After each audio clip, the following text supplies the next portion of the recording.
Christmas പുതുവത്സര തിരക്കുകൾ പരിഗണിച്ച് കേരളത്തിലേക്ക് കൂടുതൽ പ്രത്യേക ബസ് സർവീസുകൾ ആരംഭിക്കണമെന്ന് കെ.സി. വേണുഗോപാൽ എം.പി. കർണാടക ഗതാഗത മന്ത്രിയോട് ആവശ്യപ്പെട്ടു. തിരുവനന്തപുരം, ആലപ്പുഴ, കണ്ണൂർ എന്നീ ജില്ലകളിലേക്ക് സ്പെഷ്യൽ സർവീസുകൾ നടത്തണമെന്ന ആവശ്യമാണ് ഉന്നയിച്ചതെന്ന് എം.പി. പറഞ്ഞു.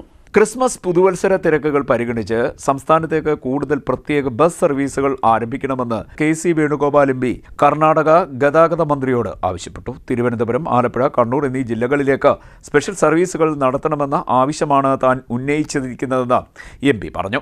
ഉത്സവ തിരക്കുകളോടനുബന്ധിച്ച് ട്രെയിനിലും മറ്റും ആവശ്യത്തിന് ടിക്കറ്റ് ലഭിക്കാത്ത സാഹചര്യമുണ്ട്.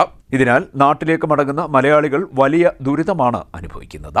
തിരക്ക് മുതലെടുത്ത് സ്വകാര്യ ബസ്സുകൾ ഉയർന്ന നിരക്ക് ഈടാക്കുകയും ചെയ്യുന്നു. ഉയർന്ന നിരക്ക് നൽകിയാൽ പോലും ടിക്കറ്റ് ലഭ്യമല്ലാത്ത അവസ്ഥയും ഉണ്ടെന്നും എം.പി. പറഞ്ഞു. ഈ സാഹചര്യത്തിലാണ് കർണാടകത്തിൽ നിന്നും കൂടുതൽ പ്രത്യേക ബസ് സർവീസുകൾ ആരംഭിക്കണമെന്ന ആവശ്യം ഉന്നയിച്ചിരിക്കുന്നതെന്നും കെ.സി. വേണുഗോപാൽ എം.പി. പറഞ്ഞു. CDNet news, Kayamkulam.